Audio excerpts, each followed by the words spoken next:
Agora nós daremos início a uma outra palestra, comunicação, que tem por tema experiências pedagógicas em educação de surdos. Gostaria de convidar para mediar esta palestra a Rosiane. Por favor, com a Rosana. Bom dia. Vamos dar início, então, à mesa de comunicações e eu vou chamar as pessoas para apresentar a pesquisa Métodos da Educação de Surdos, Nossas Experiências. Por favor, a Ana Paula Matos, a Isabelle Barbosa e Osilene Cruz.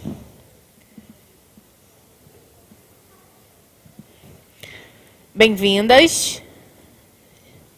Vocês têm 10 minutos para apresentar, ok? Podem começar. Bom dia a todos. Nós somos estudantes de mestrado na UF e queremos apresentar para vocês uma proposta, que seria a seguinte. Gostaria de voltar, por favor, o slide? Volta, por favor. Que é uma análise dos métodos da alfabetização dos surdos e as experiências dessas professoras surdas. Pode passar. Mas por que existe esse trabalho? É um trabalho que tem um pouco tempo. Nós nos embasamos no decreto 5626 de 2005, e o artigo 14 e o 22, como está mostrando aí, que vocês podem ver. A questão do profissional, que ele precisa utilizar a língua de sinais como a L1 e a L2, o português escrito, não é o português oral. Precisa usar isso de forma simultânea, a língua de sinais e o português escrito, do ensino básico até o superior. Por isso que nós nos embasamos neste decreto para fazer a nossa análise. Pode passar, por favor. E nós colocamos 3 objetivos de uma visão geral, de uma pesquisa que a gente vem fazendo no mestrado, no doutorado, e recolhemos esses dados, a questão sobre a alfabetização dos surdos. E também refletimos sobre a alfabetização dessas crianças surdas. E mostraremos também a nossa experiência como professora dentro da escola. É uma proposta dentro desses objetivos que eu acabei de explicar. Pode passar, por favor. Qual é o tipo da nossa pesquisa?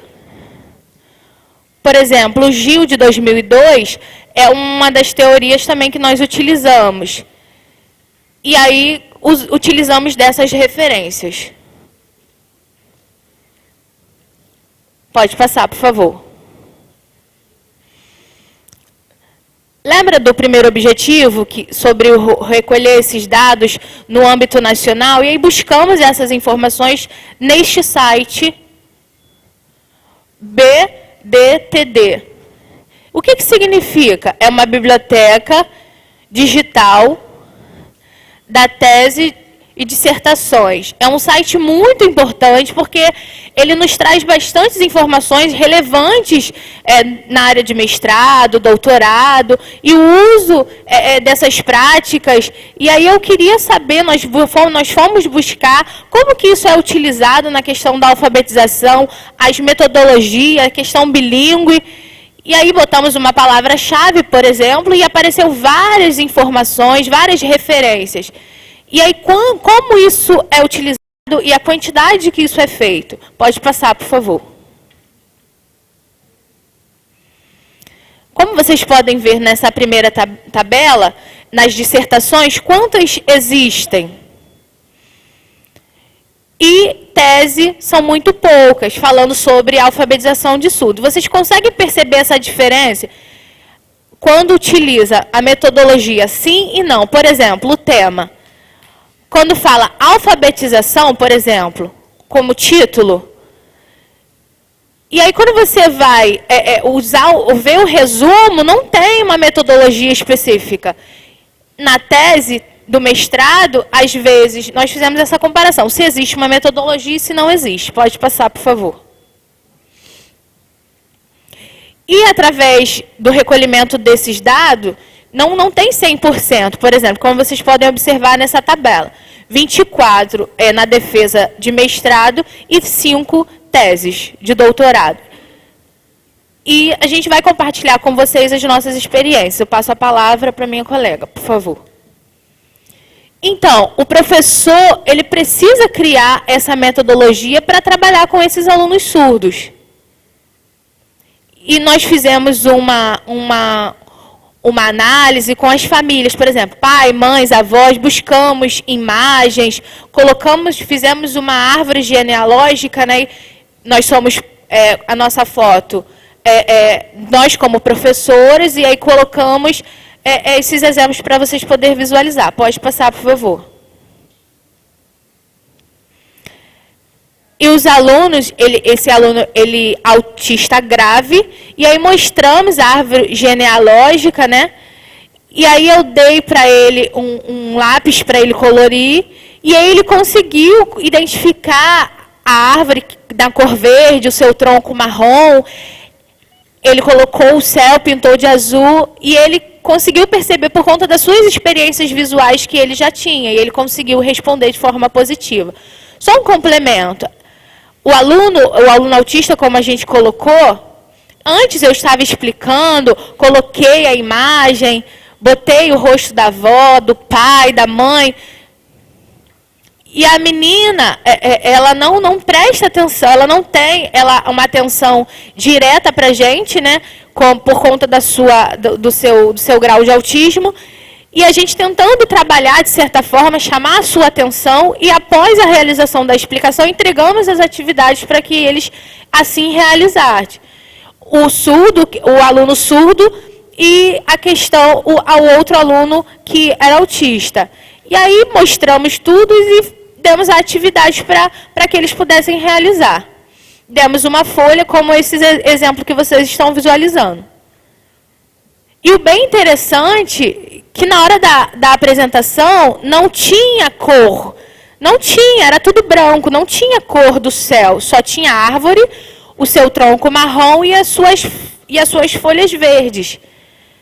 Nós entregamos um pote, né, com os lápis coloridos, e aí ela pegou, pintou de forma bem rápida, marrom, pegou o verde, e o azul pintou o céu. E a gente, mas não tem na imagem, não tem nada azul. Mas ela sabe que o céu é azul.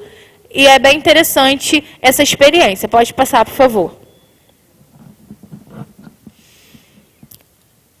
Por exemplo, como não é uma adaptação do bilinguismo, né? Sim, uma adequação, como já foi falado. E a questão desses objetivos. Por exemplo, a maioria dos professores, como a gente já percebemos na internet, não existe essa adequação bilíngue para os surdos. A questão da língua portuguesa com a Libras de forma simultânea. Isso não existe. Pode passar, por favor.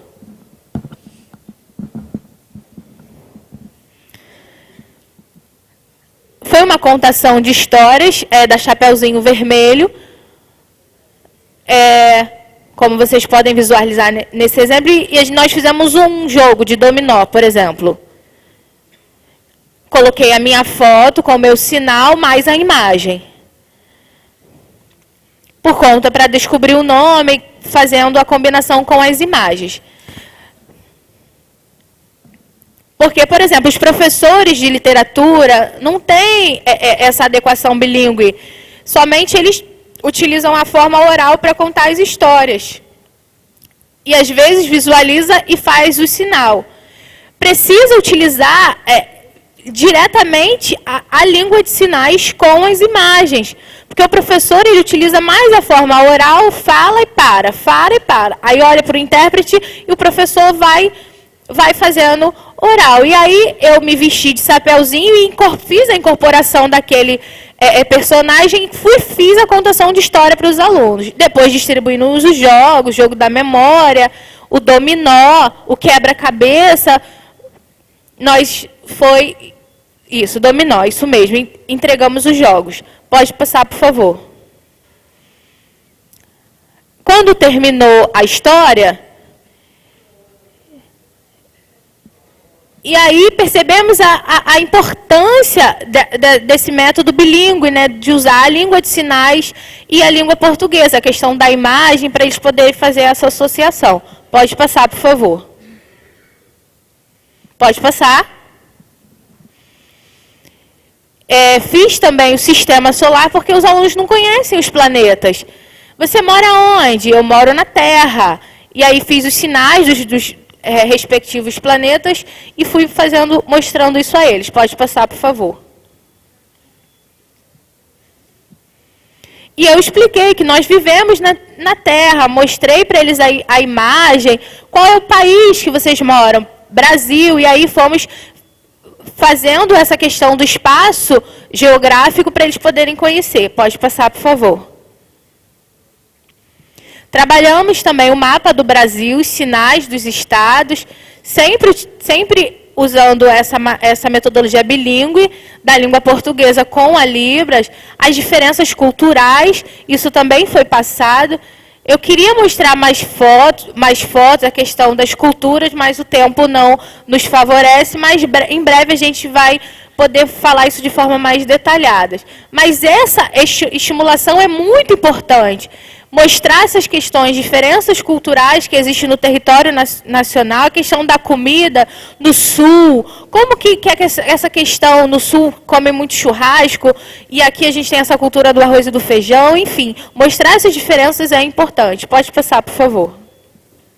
Pode passar.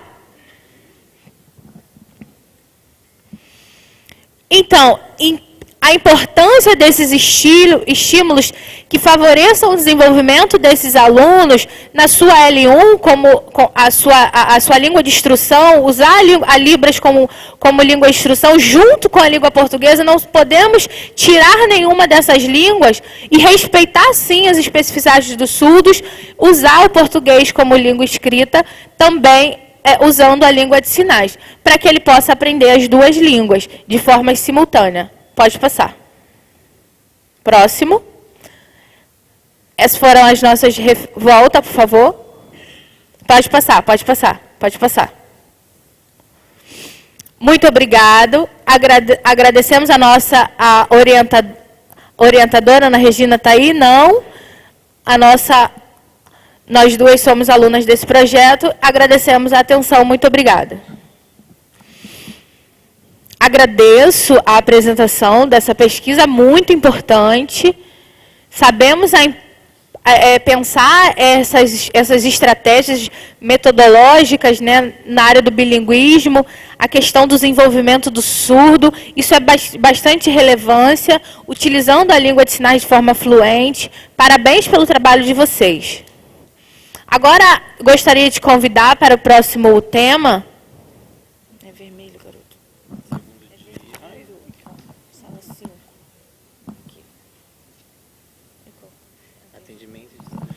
Atendimento dos estudantes surdos na Associação dos Surdos em Minas Gerais para formação em Libras, atendimento em fonoaudiologia e pedagogia, uma perspectiva bilíngue. Gostaria de convidar o Mike de Jesus, Célio Afonso e Érica Fernanda, por favor. Você tem 10 minutos. Bom dia. Gostaria de pedir aos meus colegas, ontem houve um falecimento na sua família, ela teve que retornar de forma com um pouco de urgência. Eu gostaria de pedir desculpa pela sua falta. Gostaria de trazer também esse tema de bastante relevância, como que essas estratégias são feitas dentro desses atendimentos bilíngue, a questão da fonoaudiológica, desculpa, a questão também pedagógica dentro desses atendimentos dos surdos. E aí eu gostaria de apresentar um vídeo para poder introduzir o meu trabalho. Pode passar, por favor.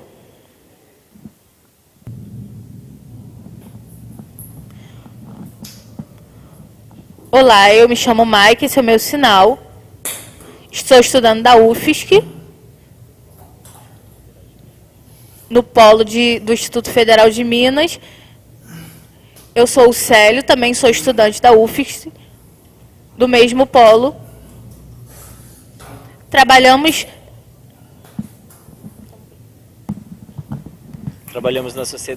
na Associação de Surdos de Minas Gerais, e nós somos coordenadores do setor de Libras dessa associação. Eu também trabalho na associação e sou assistente diretorial dela. Gostaríamos de agradecer a equipe do COINES, que pediu para que nós apresentássemos as nossas experiências com relação às associações do Brasil. Nós esperamos que vocês entendam esse vídeo e a nossa palestra que vai ser aqui apresentada, para explicar como é que é esse atendimento em Libras das pessoas surdas na associação. É o atendimento de alunos surdos na Associação Estadual de Surdos de Minas Gerais, atendendo as questões fonoaudiológicas e pedagógicas. É um atendimento bilíngue.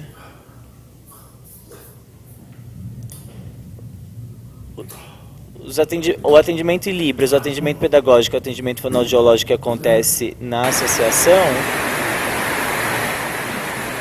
são feitos da seguinte maneira. O atendimento em Libras é o ensino de Libras utilizando os mais diferentes recursos para esse aprendizado, desenvolvimento de conceitos utilizando termos próprios na língua dos surdos. É apresentado também a história dos surdos, contação de histórias, para que eles se expressem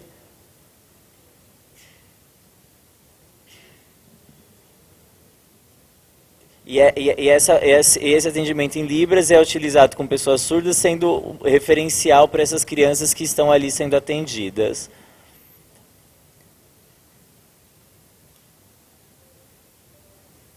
O atendimento é feito para que essas crianças surdas elas consigam ampliar seus conhecimentos com relação ao idioma.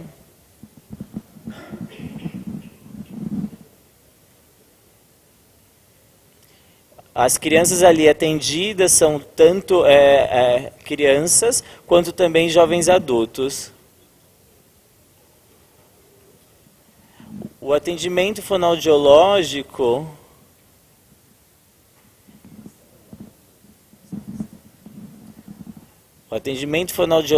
é voltado para o processo de linguagem e desenvolvimento das estruturas cognitivas dessas crianças. E é apresentado um segundo idioma que tanto pode ser feito de uma maneira de oralização, quanto na sua modalidade escrita.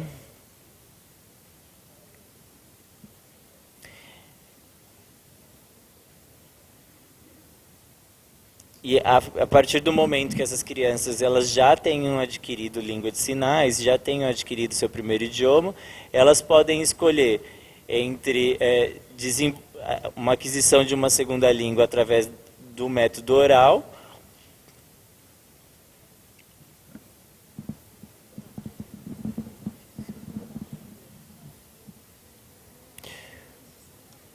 o desenvolvimento da aquisição da linguagem dessas crianças, elas são feitas através de próteses ou através também de crianças que já tenham sido implantadas, mas sem uma preocupação audiológica. O desenvolvimento da sua linguagem é feito de uma maneira trabalhada com esse atendimento fonoaudiológico.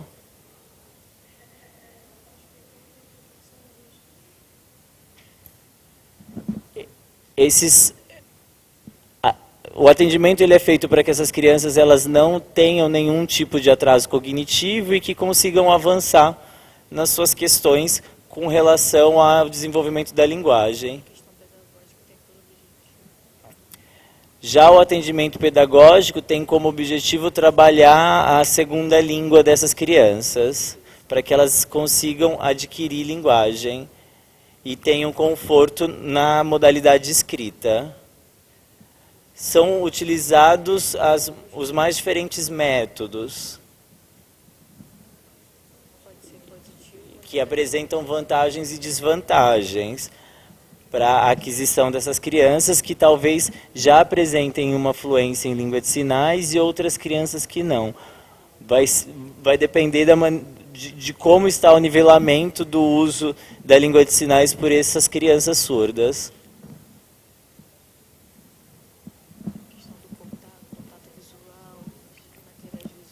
São utilizados os mais diferentes tipos de recursos visuais, para a produção e fomento dessa modalidade escrita, do ensino dessa modalidade escrita.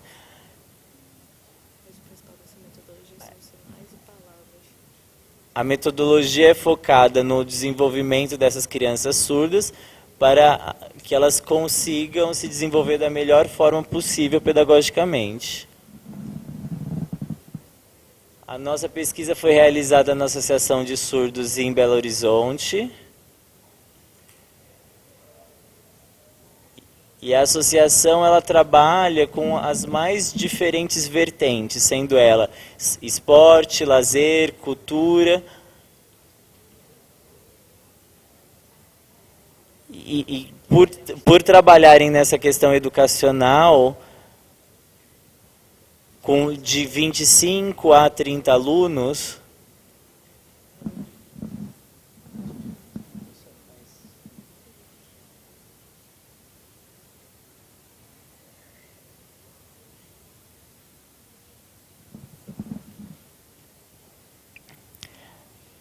a Associação de Surdos, o acolhimento dessas crianças na Associação de Surdos é importante para o fomento da língua de sinais e para favorecer o ambiente comunicacional dessas crianças, inclusive porque elas podem se utilizar de professores surdos que ali estão presentes como referência e ajudá-las no seu processo de aquisição de linguagem. Porque são crianças que já estão em escolas regulares e que não dispõem de seus pares, e na Associação de Surdos elas vão ter contato com o idioma, contato com a cultura, contato com a história, para o desenvolvimento dessas crianças, tanto no âmbito social quanto também no âmbito profissional.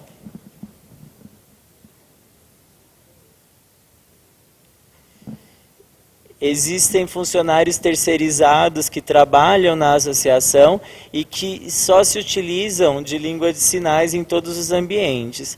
Caso a família desses surdos visite a associação de surdos, esses profissionais que ali os atenderão, eles vão tanto trabalhar questões em língua de sinais, quanto em língua oral, para o atendimento dessas famílias que ali irão comparecer.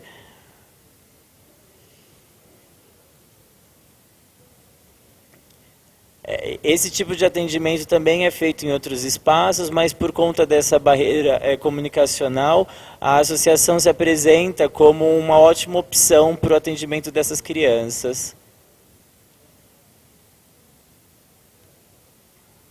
São crianças advindas dos mais diferentes tipos de escolas, escolas estaduais, escolas municipais, escolas particulares, e que vão no contraturno durante o período escolar, para que eles sejam atendidos e sejam acolhidos na associação. As crianças que são ali recebidas, elas são de 1 a 6 anos de idade, e elas ainda precisam estar matriculadas no ensino regular, e dependendo da faixa etária dessas pessoas que precisam de atendimento, elas passarão por uma equipe de avaliadores para poder saber para quem ou como que elas serão atendidas e acolhidas. Esse acolhimento e atendimento é feito por uma equipe multidisciplinar. e trabalhando as mais diferentes modalidades de atendimento, focando nas séries iniciais, no ensino fundamental e ensino médio, em outras etapas escolares.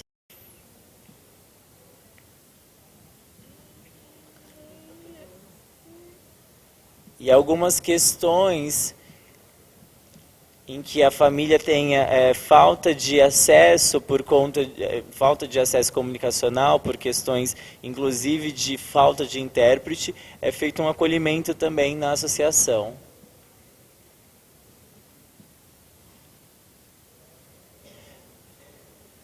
Sendo feito esse atendimento da maneira mais confortável para essas crianças, pensando nessas 3 modalidades de atendimento, sendo elas muito importantes para o desenvolvimento dos atendidos.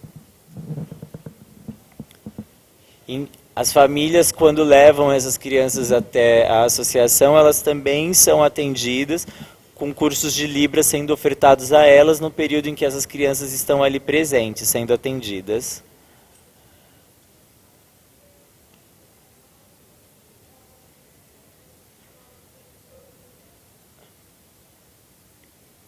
Então, a gente chega aos resultados, vendo esses atendimentos, de que as crianças elas se sentem muito mais confortáveis com atendimentos sendo feitos em língua de sinais. São crianças que também no contraturno vão para um atendimento educacional especializado, mas que por conta de algumas questões comunicacionais, elas acabam preferindo irem para a associação.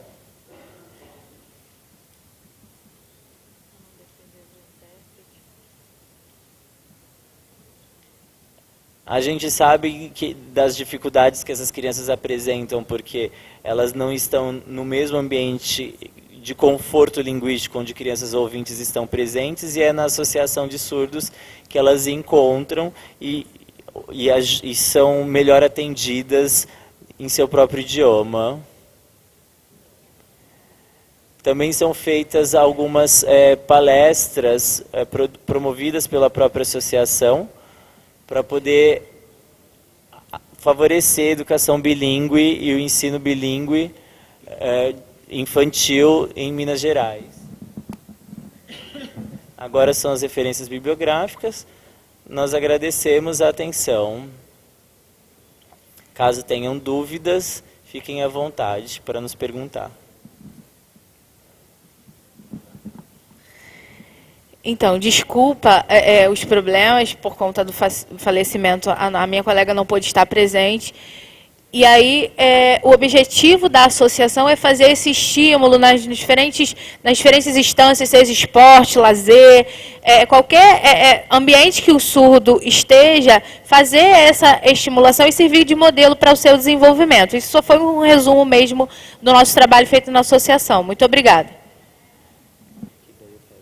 Agradeço também o trabalho realizado por vocês, o seu trabalho, a sua palestra, também a pesquisa apresentada pelas alunas, a questão do desenvolvimento social, pedagógico, dos estímulos das crianças, isso é de bastante relevância. E agora eu gostaria de convidar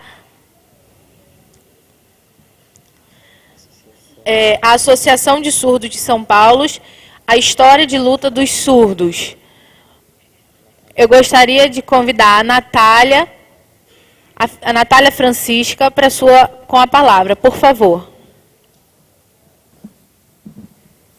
Bom dia a todos. Meu nome em língua de sinais é feito dessa forma. Eu me chamo Natália Frazão e sou de São Paulo. Eu vou falar a respeito da minha dissertação de mestrado, realizado na USP de Ribeirão Preto, sobre a história da Associação de Surdos de São Paulo. Eu tenho 10 minutos e não vou tentar fazer um resumo. Por favor, pode passar.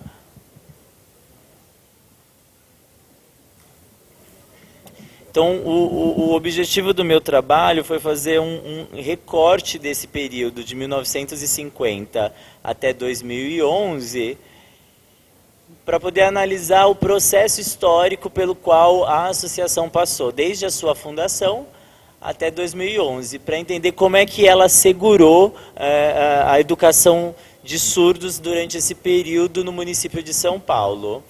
Eu vou falar como foi feita a análise, pode passar, por favor.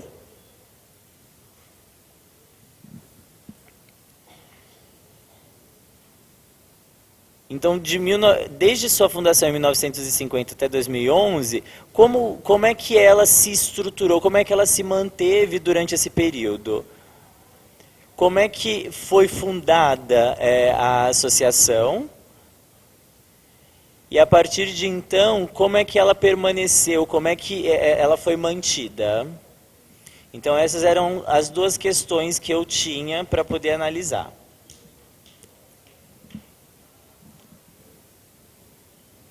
Só que como é que eu consegui fazer essa coleta de dados para fazer essas análises? Pode passar, por favor?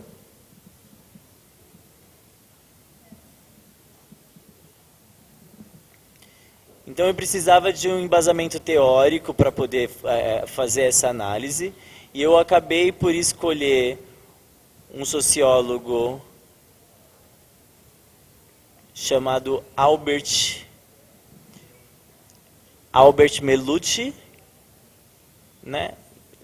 Conhecido dessa forma em língua de sinais. E o Melucci, ele trabalhava as questões da criação de movimentos sociais. Como é que esses movimentos sociais surgiam e o motivo deles surgir. Essa foi minha base teórica, meu embasamento teórico.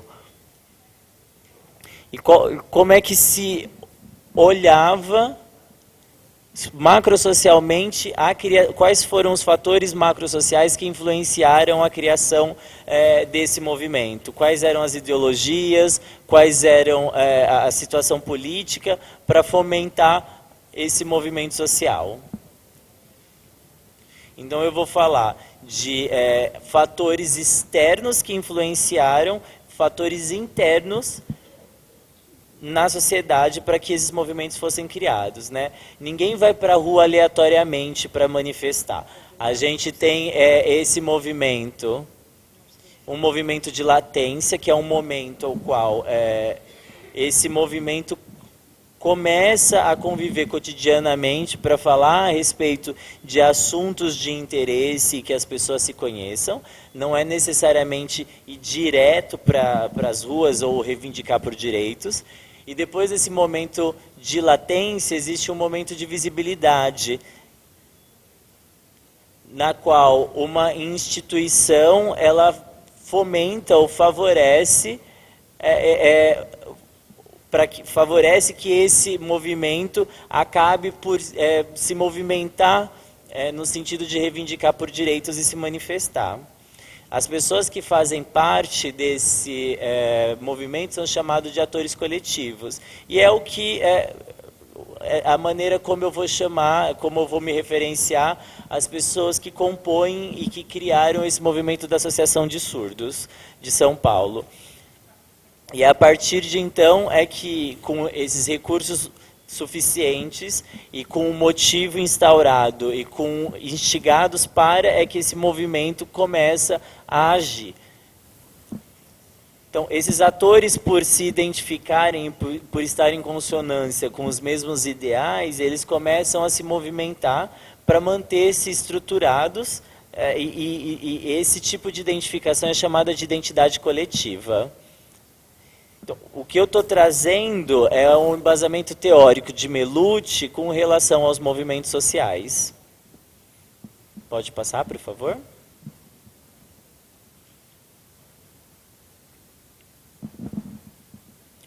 A minha análise foi uma análise qualitativa, com uma visão sociohistórica. Ela não analisou os indivíduos do movimento, mas sim quais são os fatores externos que favoreceram a criação.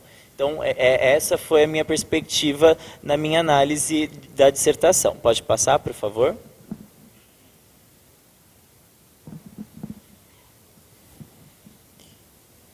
Então, eu coletei os documentos que fundamentam a criação desse movimento Então, uma vez coletados esses documentos, eu anotei aquilo que faltava, que não era, os documentos não contemplavam, para que eu entrevistasse as pessoas, só que não era uma entrevista de perguntas e respostas, era uma pergunta de livre depoimento sobre as memórias que a pessoa apresentava, que esses atores apresentavam com relação. E é extremamente interessante essa questão, porque eu sou da década de 80, e eu estava entrevistando surdos que eram da década de 30, da década de 40. Então a gente tem uma diferença geracional, inclusive com relação à linguagem utilizada, que trouxe alguns entraves de entendimento. Mas eu gravei esses depoimentos e chamei pessoas mais idosas, que eram pessoas da minha geração também, que poderiam me ajudar fazendo uma tradução. Imagina que a gente estava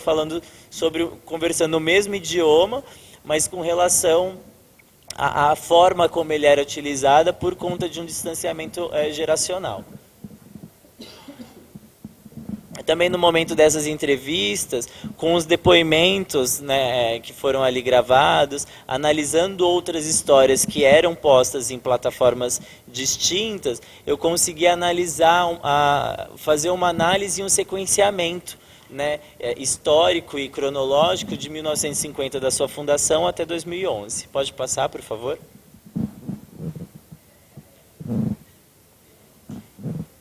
Pode passar, por favor. Bem, em 1950, a gente teve o suposto suicídio de Getúlio Vargas, e causando uma crise política interessante. O INE já existia nesse período, obviamente, só que na cidade de São Paulo a gente tinha duas escolas. A gente tinha o IESP, que depois se tornou no DERDIC, e a gente tinha o Ellen Keller. O INES, o IESP e o Ellen Keller,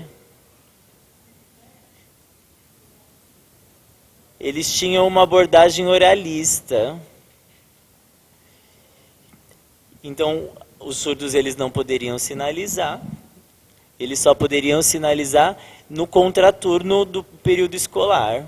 Então, era nesses lugares onde os surdos se encontravam que eles podiam sinalizar. Esses encontros eram o chamado período de latência, que Melucci citou, dos movimentos sociais, onde eles conseguiam se identificar e tinham ali expostos os mesmos ideais. E eles, até então, não intentavam criar uma associação. Foi quando os surdos começaram a pensar, por exemplo, em competir com ouvintes, porque a gente não tinha até então campeonatos, eram surdos que pensavam se dava para poder competir com outros ouvintes até então. E foi a partir dessa movimentação desportiva que, chegando à Secretaria de Esportes de São Paulo, é que os surdos reivindicaram o direito de poder competir com os ouvintes. E aí foi dito a eles que seria complicado a questão do apito, porque daí eles não conseguiriam. Foi tratada uma alternativa, que seria o uso de bandeiras, né, para que os surdos enxergassem e soubessem das regras daquilo que estaria sendo feito. E aí eles se organizaram para poder formar um time com uniformes e tudo mais. E aí, quando eles foram competir num campo nada muito simples, foi um time de surdos contra o time de ouvintes. Isso causou um alvoroço, na verdade, porque nunca se tinha acontecido, e o jogo acabou finalizando num empate. Ou seja, os ouvintes perceberam que essa competição poderia ser feita, que eles poderiam disputar com os surdos, e aí começaram a marcar outros jogos. E foi quando uma geração anterior a esses surdos que participaram dessa competição, percebendo que os surdos poderiam se organizar, inclusive se organizaram para esse jogo, que começaram a pensar como é que poderia ser, como que eles poderiam ajudar os jovens surdos nesse momento. Foi aí então que um desses surdos foi para a Associação de Surdos da Argentina, que é a primeira associação de surdos da América Latina. Lá na Argentina, eles souberam dessa associação e foi ali que eles obtiveram informações de como poderia ser formada, dizendo qual era o regimento, que havia necessidade de um regimento, de como isso poderia ser feito, que eleições eram montadas para a escolha de um corpo diretivo. E foi então que esses representantes da Associação da Argentina veio até São Paulo para explicar da necessidade de criação de um estatuto, de como poderia ser organizada uma associação. Foram os argentinos que ensinaram os surdos para que eles pudessem criar essa associação. Não teve nenhuma pessoa ouvinte, foi totalmente organizada pelas pessoas surdas. E foi aí que, em 1955, foi criada a Associação de Surdos de São Paulo.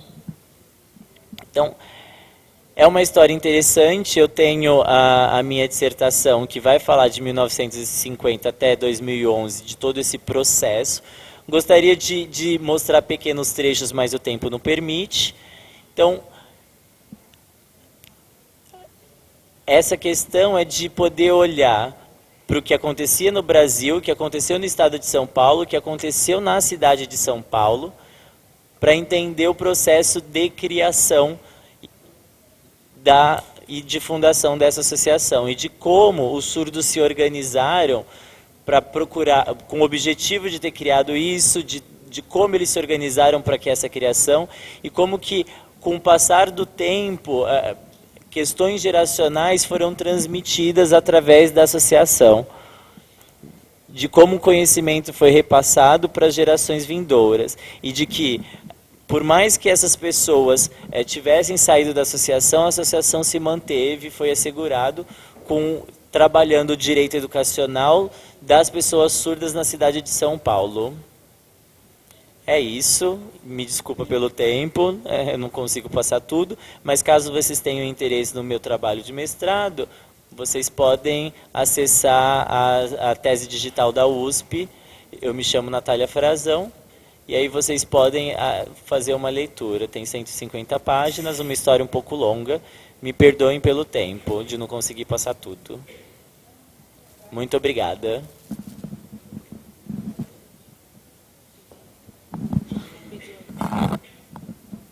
Agradeço a sua apresentação. Por conta do tempo, a gente precisa ser bastante sucinto, eu entendo. Mas por conta dos atrasos, o tempo foi um pouco reduzido.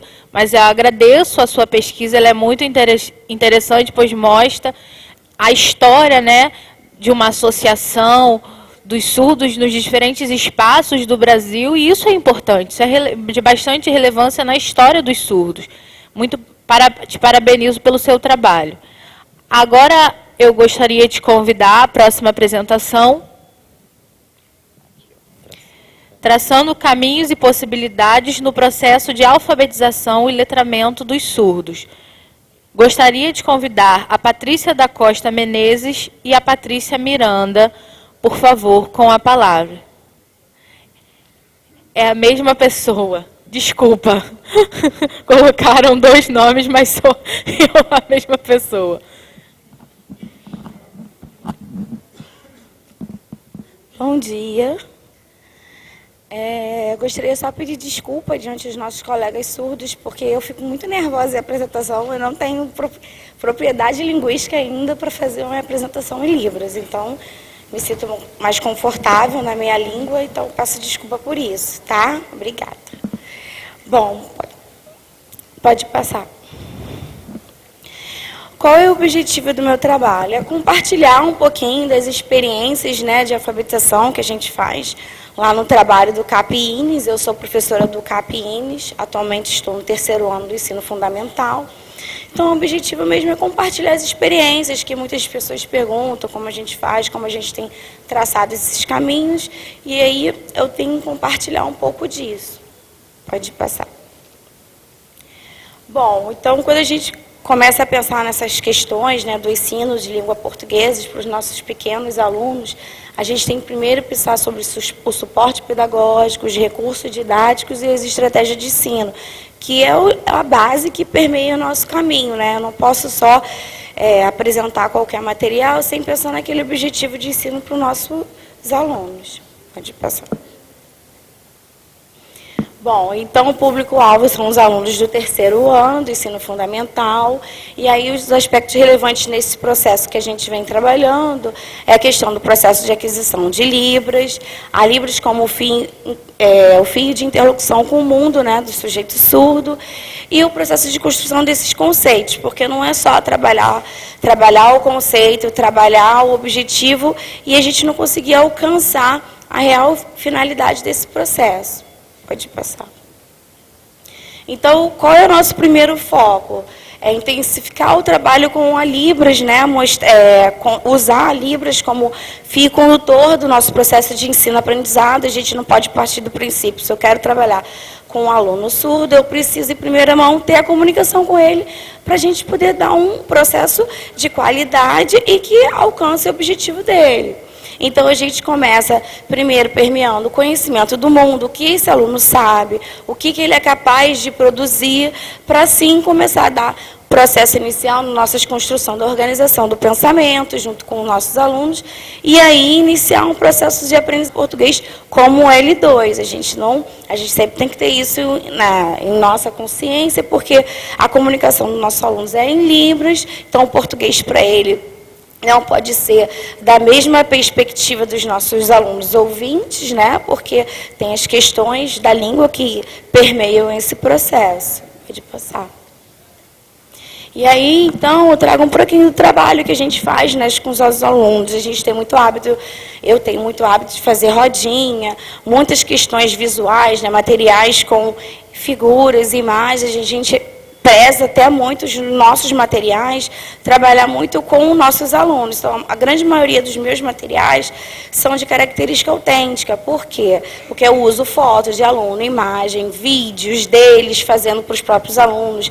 A gente usa par competente, que seria isso, eu chamar um colega que já está no 5º ano, às vezes eu estou explicando, eu não consigo alcançar meu aluno, a gente sabe que o melhor par competente para ensinar o nosso aluno surdo é o sujeito surdo, então eu trabalho muito peço licença à professora de outras séries mais avançadas para ir lá na minha sala, tentar construir junto comigo, com os nossos alunos. Me ajuda, ele não sabe isso, como é que eu faço? Ou então a troca constante com os nossos professores de Libras também, né, que a gente tenta sempre perguntar antes, tentar planejar para ele nos dar suporte dessa língua e desse projeto com nossos alunos. Pode passar. Aí é uma atividade de carnaval que a gente começou a trabalhar, e aí a gente entende, né, que as pessoas surdas não existe associação entre sons na questão de alfabetização. É uma proposta metodológica diferente que a gente tem que ter. Então, eles partem mais da questão da língua escrita percebida visualmente. Então, aí a gente entra na questão de que a gente precisa proporcionar experiências visuais para os nossos alunos para depois partir para aquela escrita, os conceitos de palavras e alfabetizar. Então, eu costumo trabalhar muito com alfabetário móvel, aí a gente curtiu o carnaval, teve no nosso setor o baile de carnaval, a gente brincou com todo mundo, então a gente começa a falar com palavras-chave do carnaval e assim a gente vai construindo o processo de escrita junto com eles. Pode passar. Aí também é só mais um exemplo do baile de carnaval, que foi a escola toda, né? A gente envolve todos os alunos, faz as brincadeiras, para que eles não só compreendam o que é o carnaval, mas contextualizem, porque muitas vezes trabalhar carnaval, mas muitos não têm contato. Então a gente tenta experimentar, vivenciar atividades para que possam proporcionar uma maior construção do conhecimento para esse aluno e para aquele aprendizado fazer sentido, né? naquela construção do processo de ensino. Pode passar. Aí é mostrando um pouco do trabalho, né, que é uma atividade de alfabeto, que a gente trabalha a lista, né? Por que a gente usa o alfabeto com os nossos alunos aí nessa perspectiva de trabalhar a lista, a trabalhar a organização, como é que a gente organiza a nossa vida, né? Então, aí eu começo sempre com nomes deles, eles botam os sinais deles, né?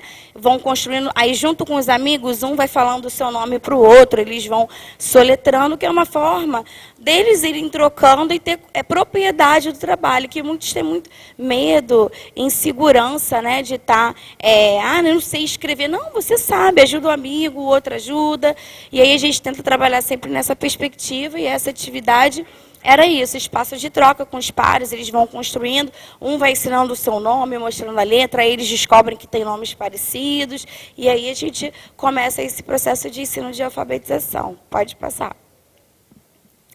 Aí a gente está construindo hipóteses de escrita, porque eles já aprenderam alguns verbos, né, alguns sinais, os significados, contextualizar, a gente tira foto, a gente brinca, a gente faz atividades para eles entenderem o que significa o verbo na nossa vida, aí eles vão para o quadro, eu exploro muito o uso deles de irem ao quadro, né, para eles perderem essa vergonha e entender que eles sabem escrever, eles precisam ter essa autonomia, que eles ficam muito seguros. Então, ali na primeira atividade, uma aluna minha, ela tinha que ligar o verbo, que a pessoa tinha vários verbos chaves, ela tinha que ligar o beber e a figurinha de quem estava fazendo o quê? O bebendo e tinha comendo. Aí, depois disso, ela tinha que fazer uma escrita, né? A partir do verbo que ela já tem e fazer a construção do processo dessa escrita. Aí a aluna foi lá sozinha, botou beber água a ele, porque é um menino que está bebendo água. Óbvio, ela ainda não está construindo na regra, né, do português e tal, mas é uma construção que ela faz na língua dela, né? E assim, todo mundo que lê isso consegue entender o que a criança está querendo dizer. Logo, a gente pode dizer que ela está construindo o processo de letramento. A gente não pode dizer, não, ele não sabe escrever, está errado. Não. Com o tempo, o amadurecimento, ele vai começar a entender, né, a posição do sujeito, do predicado, do verbo. A gente quer mesmo, o início é que ele tenha esse estímulo de escrever, não fique com medo, quebre esse bloqueio. E ali também, depois foi com o verbo comer, aí a menina botou comer chocolate, chocolate é uma palavra que eu não ensinei, ela já sabia, então ela foi lá e colocou a palavra porque ela conhecia e dentro da perspectiva linguística dela, né? Porque as nossas línguas não são iguais, né? A construção, né? Então ela pensou na Libras e escreveu, e isso para mim e para o grupo, né, a qual eu trabalho, a gente consegue entender, então a gente entende que ele está no processo de construção de alfabetização. Pode passar. Pode passar. Pode botar o vídeo. Esse é o vídeo de um aluno, que é a terceira frase da mesma atividade, que ele está escrevendo a frase que o menino está comendo o sanduíche. Aí ele fala comer. Aí ele botou menino, porque ele já sabe, mas ele esqueceu de botar o verbo que a gente está aprendendo ali. Aí ele fica pensando, porque ele quer saber o sanduíche. Ele quer ajuda para algum amigo para falar para ele como é que se escreve a palavra sanduíche. Aí estão todos fazendo hipótese, é assim. Aí eu falo, não, é assim. Ele, não é isso. Ele botou, aí tá lá, de todas as formas, isso aqui, que é o pão que o menino está comendo, é o sanduíche. Aí esse menino, outro tenta escrever. Eu falei, não é isso. Aí eles vão tentando várias estratégias, né? Hipóteses de escrita. Ela vai soletrando para ele, mas também não é isso. Só que no final, eu tenho uma aluna que está aqui na direita, né? Ela está escrevendo sozinha e não está olhando o movimento do grupo que está tentando escrever. Está todo mundo disputando, que eles disputam muito, né? Para saber quem sabe escrever, para saber quem não sabe. E aí, tentando, aí o aluno, eles estão caindo numa discussão. Não, eu quero isso, eu quero outro. É um homem, ele já botou menino. Aí ela está sinalizando para ele que falta comer, que ele não botou o comer. Pode adiantar um pouquinho, por favor? Comer, sanduíche, qual é o nome? Mais um pouquinho, pode adiantar. Não dá? Não dá, tudo bem. Enfim, aí ela falou, ela apontou lá, falou pra ele, mostrou que ele tem que comer. Aí aquela aluna lá que tá de rosa, tá lá o tempo inteiro escrevendo sozinha e não tá participando do movimento do grupo. Até que ela chega no final, não sei se vai dar tempo de rodar o vídeo todo, ela chega no final, vira pra ele e faz o sinal, pão. Aí soletra pra ele, P-A-O-T-U-O. Aí ela, assim, no momento que tá todo mundo, porque ele tá tentando a palavra sanduíche, ele não buscou no vocabulário dele o que ele já tinha de conhecimento para escrita. E aí ela simplesmente vira e fala pão, e escreve pão, aí ele, isso. Então, assim, junto com o grupo, eles vão tendo essa troca, né, de descobertas, de como é que vai escrever, as hipóteses que eles vão construindo, os valores que eles têm, o conhecimento de mundo que eles têm, que vão dar suporte e vai ajudar nesse processo. Não, ela foi lá, botou P-A-ão, aí ele escreveu pão. Aí fica todo mundo feliz, a gente dá parabéns pra ela, ela fala simples, pão. Aí essa amiguinha falou, ela acertou, muito bem. Então, assim, junto, eles foram construindo a atividade. Pode passar para finalizar. É isso, aí a atividade maior, só para vocês olharem mais, assim, mais no fundo. Pode passar. E as referências. Obrigada.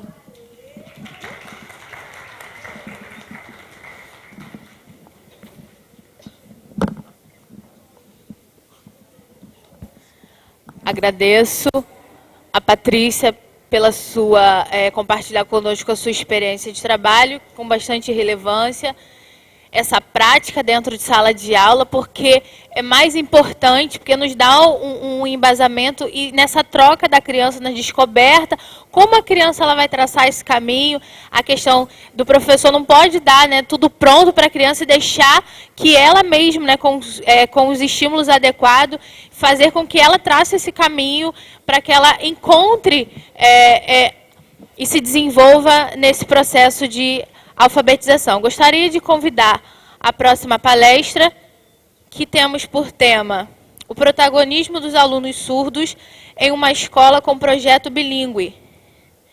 Uma atividade sobre a história dos surdos. Gostaria de convidar a Viviane Galvão Botelho, a Verônica Aparecida e também a Pamela Priscila, por favor, com a palavra. Vocês têm 10 minutos.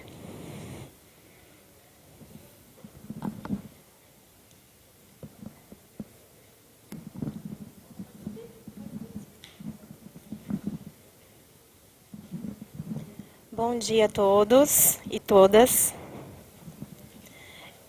Eu peço desculpas por nossa apresentação também não ser sinalizada, porque embora eu sou tradutora e intérprete de língua de sinais na universidade que eu trabalho, a minha parceira aqui, ela é estagiária, está aprendendo a língua de sinais, ela faz parte do projeto que eu coordeno, e ainda ela não se sente confortável para apresentar em Libras.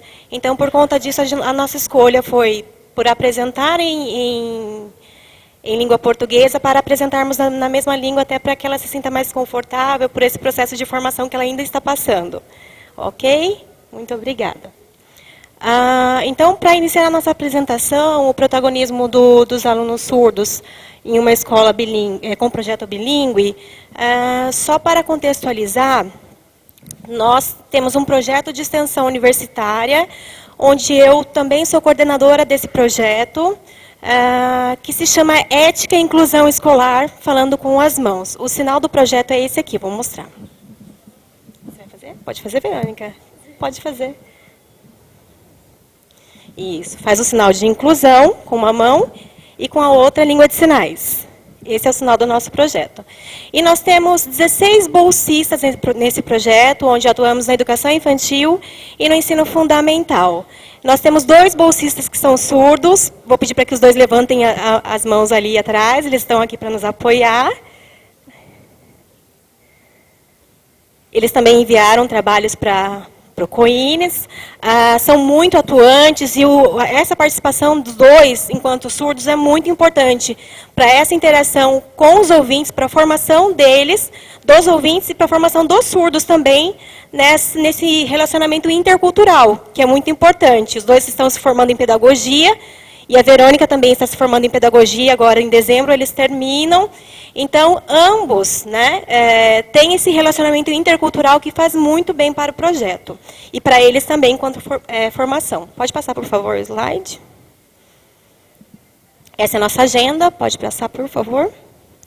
A nossa preocupação com essa questão da história é porque nós estamos atuando, neste ano, com uma escola que tem um projeto para ser bilíngue. E quando nós chegamos, nós ficamos muito preocupados, porque eles dizem constantemente que são bilíngues. Eles têm esse equívoco de conceito do que é uma escola bilíngue. Tem intérprete em sala de aula, e não tem professores fluentes em língua de sinais nessa escola. Os intérpretes também estão em processo de formação, inclusive os surdos ficam muito incomodados por conta de alguns conceitos que eles passam equivocados nessa interpretação.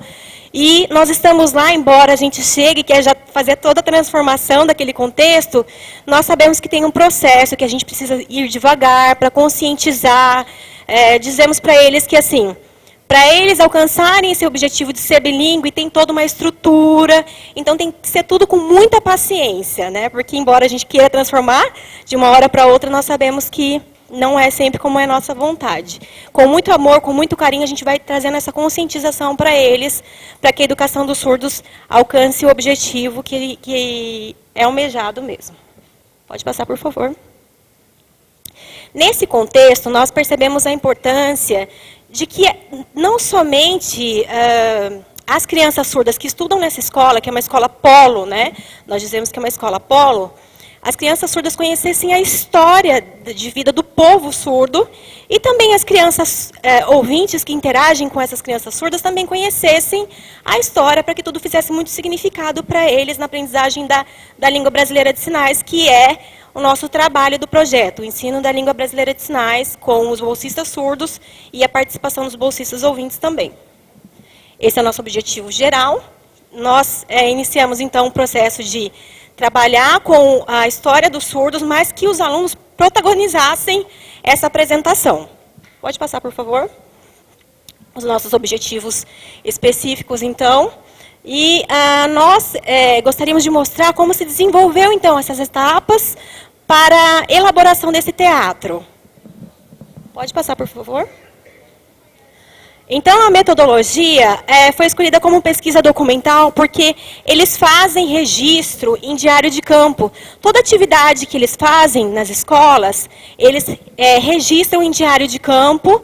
E eu leio todos os diários, todos os meses, para verificar como que está sendo a atuação deles, porque eu acompanho, eles vão 2 vezes por semana nas escolas, mas eu acompanho 1 vez por semana apenas, e um outro dia é na reunião de planejamento, que eu também faço esse acompanhamento. Para eu saber como se está dando o projeto nesse percurso, é importante que eu saiba quais são os problemas, quais são os avanços, então eu leio todos os diários, todos os meses, para saber quais são as dificuldades e o que eu preciso atuar mais prontamente com eles, como o ensino da língua de sinais, que os surdos também nos apoiam nessas questões. E, ao mesmo tempo que eles estão aprendendo, eles já estão interagindo com as crianças que também estão aprendendo a língua de sinais. Então, é bem bacana isso. Pode passar, por favor. Essas, então, foram as etapas escolhidas para a apresentação do projeto e também para desenvolver esse trabalho de teatro que nós gostaríamos de fazer com eles no dia do Setembro Azul. Então, houve todo um preparo para que eles apresentassem, então, esse teatro. Nós vamos passar rapidamente só as fotos. Essas são as fotos, então, eles apresentaram rapidamente o teatro, os bolsistas apresentaram o teatro rapidamente para eles. Pode passar essa foto, por favor? Depois, eu anunciei que o INES, estaria presente nesse teatro e que eles iriam apresentar. O diretor do INES, o Paulo, foi, então, assistir o nosso teatro. Pode passar, por favor? rapidamente. O meu acompanhamento nesses ensaios, inclusive também a Michele, enquanto surda, foi assistir. Pode passar, por favor. Eles fizeram pesquisas, então, sobre a história dos surdos e trouxeram, então, uma apresentação do que eles pesquisaram. Pode passar. É um vídeo de 14 segundos, muito rápido. Outro vídeo, para finalizar.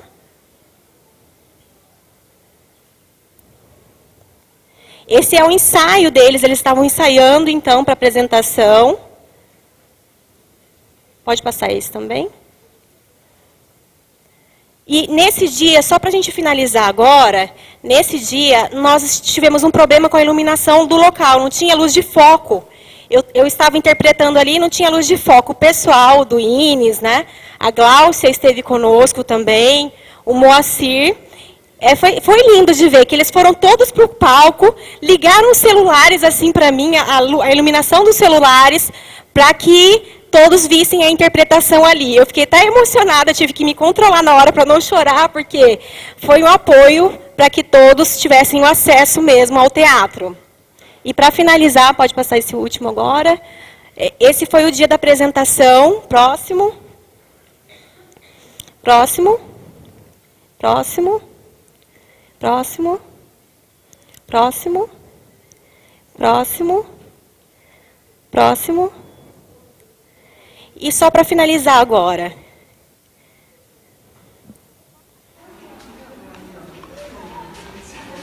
Já foi canal, Gabriel. Então, para dizer que foi muito significativo para eles conhecerem e participarem enquanto protagonistas dessa história dos surdos. Muito obrigada pela atenção. Quem quiser pegar o meu contato, não está ali, mas é Vivi Galvão, VIVY, @yahoo.com.br.